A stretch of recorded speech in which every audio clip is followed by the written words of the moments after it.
Today we're going to take a look at the Anbernic RG35XX Plus. Let's get to it.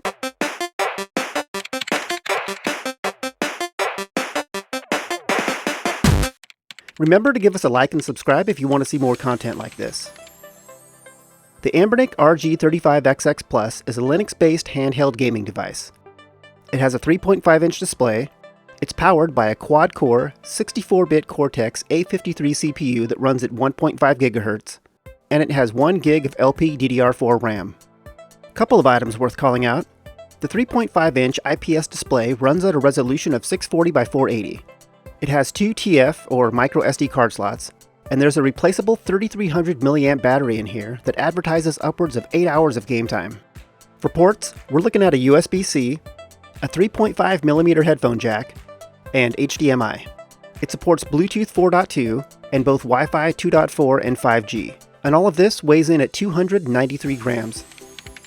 First off, let's talk about the OOBE. For folks who are unfamiliar with what an OOBE is, it's the out-of-box experience you have from the time you take the device out of its packaging up to the point where you can actually use the device for its core purpose or for what it was advertised as.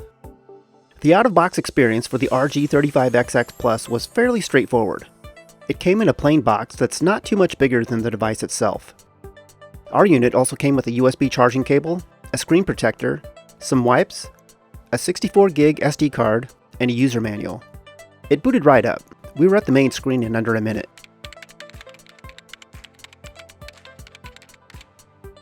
The first thing we noticed when we picked up the device was the texture of the plastic.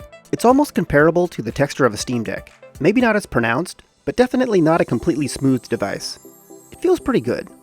The build quality feels mostly solid, but the back buttons do rattle a bit when you shake it. The button layout is great for a small handheld, but also pretty standard. On the front we have a D-pad, A, B, X, Y buttons, start back buttons, and a menu button. The volume buttons are up top on the left. The power button is up top on the right. And the back has 4 buttons that act as shoulder buttons. The micro SD slots are on the right, below the power button. The USB-C port is on the bottom along with the headphone jack. And the HDMI port is up top, next to the system lights. The D-pad feels just about right. Not too clicky, not too mushy. And with the rounded edges, you can get a pretty good smash roll out of it. The A, B, X, Y buttons are a bit more firm by comparison, though they're not too stiff. They also have some decent height, but again, not too much. The select and start buttons are easy to reach, and while they have good feedback, they might have a slight wobble to them. Same goes for the menu button, but again, nothing too bad by any means. The volume buttons are flat with the surface, but a gap in between them makes them easy to tell where you are without looking, and have nice feedback when pressed. The same can mostly be said of the power button, and while it's not as easy to locate without looking, it's also not going to be a button that you easily accidentally press. There's a little reset button just beneath the power button that's not super easy to press, but this is fine, because it's not something that you ever want to accidentally press. The buttons on the back have the most wobble of any of the buttons on the system, and it's all 4 of them. It's not enough to be distracting, but you can hear them rattle as you move your fingers from button to button. Otherwise, they have decent feedback when pressed. They have a nice little angle to make it easier to hit R and L2. And if you don't want to rest your fingers on them, there's a little raised edge beneath them that's easy to feel and use as a marker. The 3.5-inch IPS display is really nice. Nothing looks washed out, and in some games, the colors really pop. It has 5 levels of brightness available, which do a good job of covering most day and nighttime scenarios. They advertise the screen as having full viewing angles, and yeah, can confirm. The sound is single speaker based, and it's fine, but nothing special. It gets pretty loud and doesn't break up at the higher levels. In our opinion, it doesn't sound as good as some of the other devices in this category, but it's not terrible by any means. Overall though, this is a well-made little handheld. We picked up the white model, and it strikes a good balance between retro and modern.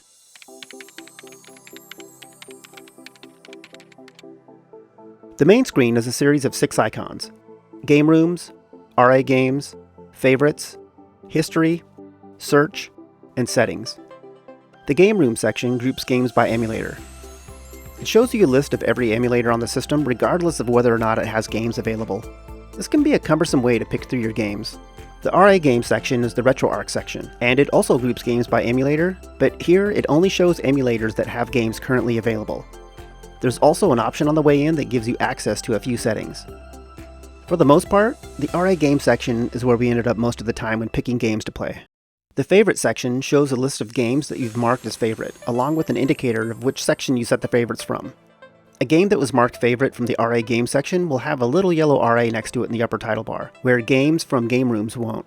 This is a good way to manage your games, but sorts them by time added, not alphabetical, and currently there's no way to change that.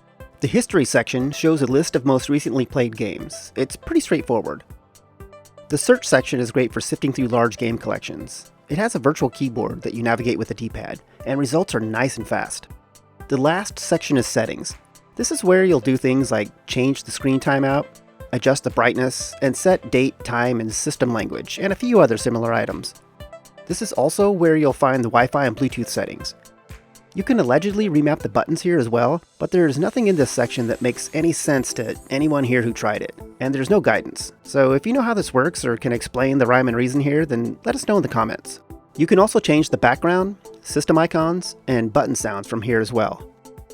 There's no over-the-air updating in the settings menu as of this video, but it's something that could possibly come with a future OS update. The network subsettings also give you access to Moonlight, but with just a D-pad and limited buttons, your game selection is going to be limited.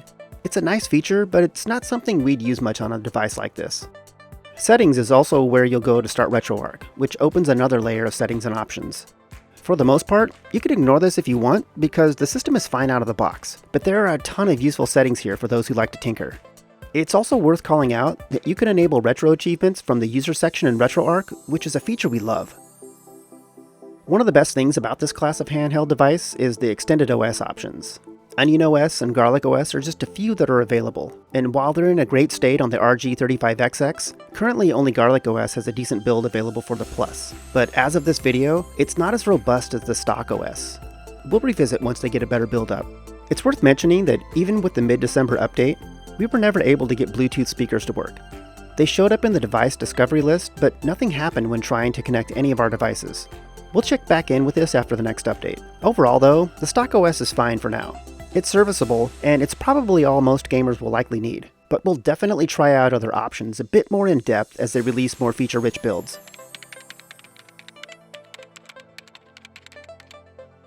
For our setup here, we have the main system files on TF1 and our ROMs on TF2. We used a new SD card and updated the system to the mid-December update.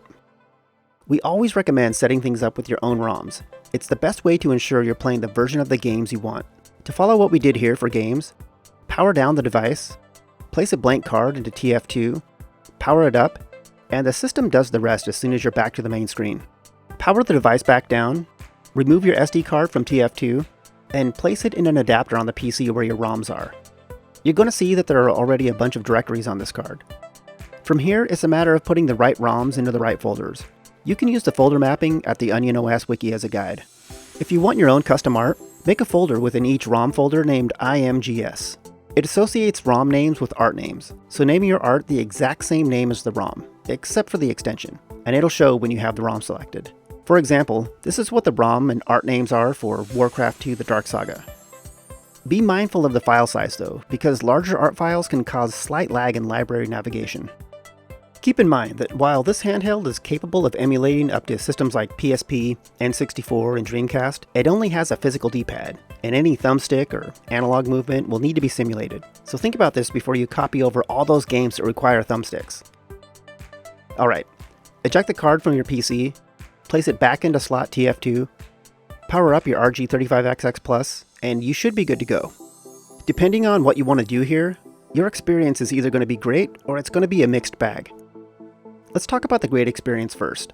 For the most part, every game we tested that was designed for D-pad ran great. This is the Atari through PlayStation 1 group of games, with a few consoles here and there after that, like Game Boy Advance. We mostly used RetroArch for emulation, and more on this in a bit. But RetroArch has a deeper in-game set of options to fine-tune your experience over game room emulators. RetroArch settings give you access to things like crop overscan, NTSC filtering, and emulation hacks like SuperFX overclocking. We also want to call out Nintendo DS emulation. We went into this thinking DS emulation probably wouldn't be the best experience on the Plus, and left with a very different perspective. They used Drastic as the emulator, and games that aren't touch or stylus heavy were surprisingly good experience once we got the hang of screen switching. Every game that we tested was technically playable, but a couple, like Metroid Prime Hunters, were too dual screen and stylus heavy to be enjoyable. PSP games were more miss than hit. Games like Dante's Inferno and God of War had some major performance issues.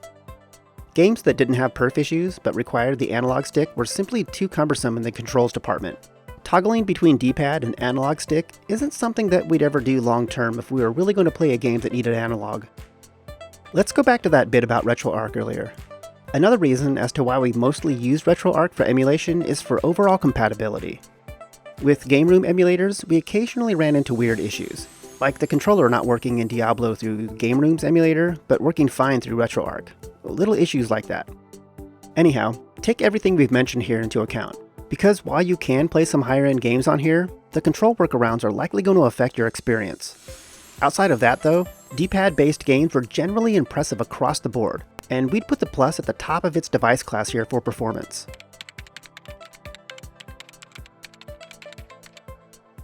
In our testing, we saw about 6.5 hours of gameplay between charges. The game system and type is going to affect this though.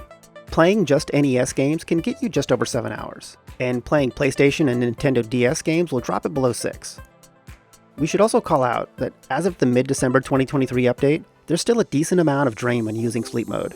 You'll get the best results by powering the device down when you're done playing by holding the power button down until you see the goodbye screen.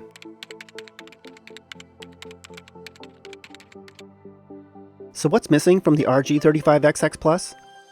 Thumbsticks are needed for some of the games that this thing can emulate, and while toggling the D-pad is a nice option, it's not a viable way to play some games at all. Even though there's Wi-Fi here, there's no over-the-air updating. This would be a nice addition, because as it stands, the current update process involves Google Drive, knowing which files to download, and how to apply them to an SD card, and it's definitely not something I'd expect most handheld gamers to want to do.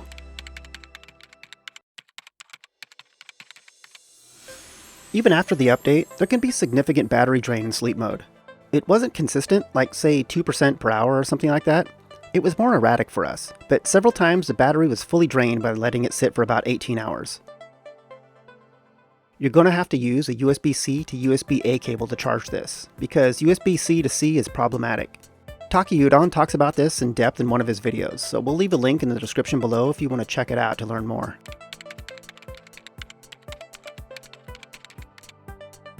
Alright, so what are my final thoughts on the Anbernic RG35XX Plus?